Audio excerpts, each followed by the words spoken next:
সম্প্ৰীতিৰ কথা ওলাইছে আমি কি সম্প্ৰীতি ঠিকা লৈ থৈছো নেকি কোন অভিযান চলিছে অভিযান চলিব মিয়াক আমি উজনি অসম খেদিবে সম্প্ৰীতি সকলোৱে বজাই ৰাখিব লাগিব মিয়াৰ বিৰুদ্ধে কথা ক'লে কেলে সম্প্ৰীতি কথা ওলাই মিয়াৰ অপক্ষে দুনিয়া মাত পাতিব তাক আমি হুদাই নিৰু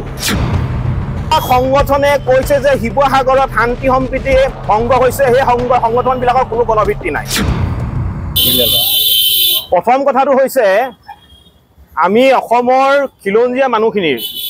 এক সুৰক্ষিত ভৱিষ্যতৰ কাৰণে আমি কাম কৰিছোঁ আৰু আমি অসমখন বাংলাদেশী মুক্ত কৰিব লাগিব আৰু আমি অসম বচাব লাগিব আমি এই অভিযান কৰোঁতে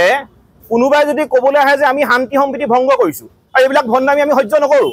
তাৰমানে মিয়াৰ বিৰুদ্ধে কথা ক'লে বাংলাদেশীৰ বিৰুদ্ধে কথা ক'লে আমি শান্তি সম্প্ৰীতি ভংগ কৰা হয় আৰু মাৰোৱাৰী আৰু বিহাৰীৰ বিৰুদ্ধে কথা ক'লে আমি পিয়ৰ জাতীয়তাবাদী বোলে এইবিলাক ভণ্ডামি নচলিব আমাৰ স্পষ্ট কথা মিয়াৰ বিৰুদ্ধে যিখন অভিযান চলিছে অভিযান চলিব মিয়াক আমি উজনি অসম খেদিমেই আৰু বিধায়ক মহোদয়ে যিটো কথা কৈছে যে আমাক বোলে কোনোবাই কি কৈছে স্পন্সৰশ্বিপ কৰিছে কোনে কৰিছে আমাক স্পন্সৰশ্বিপ এতিয়া সোধক এতিয়া সংবাদমেল দিয়ক মুখামুখি এটা প্ৰশ্ন কৰক আমাৰ স্পষ্ট কথা আমি আমাৰ নেতা হিমন্ত বিশ্ব শৰ্মাও নহয় আমাৰ নেতা গৌৰৱ গগৈ নহয় আমাৰ নেতা অখিল গগৈ নহয় আমি সম্পূৰ্ণ জাতীয়তাবাদী আদৰ্শে আমি ডাঙৰ হোৱা এটা দল গতিকে আমাৰ স্পষ্ট কথা অসমৰ কোনো কাৰণতে বাংলাদেশীৰ দপদপনি নচলিব অসমৰ কেৱল মাত্ৰ খিলঞ্জীয়া মানুহৰ প্ৰভুত্ব আধিপত্য থাকিব লাগিব আৰু এইখিনি কাম কৰিবলৈ যাওঁতে যদি কোনোবাই বাধা দিবলৈ আহে আমি তেনে বাধা উফৰাই দিম কোনো শক্তিয়ে কিন্তু আমাক বাধা দি ৰাখিব নোৱাৰে এগৰাকী মিয়া কথা ক'ব বিচাৰিছোঁ আজি মিয়াই অসম পুলিচৰ গাত হাত দিবলৈ সাহস কৰিলে আজি মিয়াই মুখ্যমন্ত্ৰীক চিৰিয়াছ দিব পৰা হ'ল তাৰমানে অসমখন কোনফালে গতি কৰিছে আৰু এই মুহূৰ্তত আমি সেইটো কাৰণে উজনি অসমৰ খিলঞ্জীয়া মানুহৰ ভৱিষ্যতৰ কথা চিন্তা কৰিব লাগিব আৰু চিন্তা কৰি আমি কাম কৰিছোঁ গতিকে এতিয়া আমাৰ কথা স্পষ্ট যিসকলে মিয়াৰ সপক্ষে মাত পাতিবলৈ আৰম্ভ কৰিব তেওঁলোককো কিন্তু আমি হুদাই নেৰো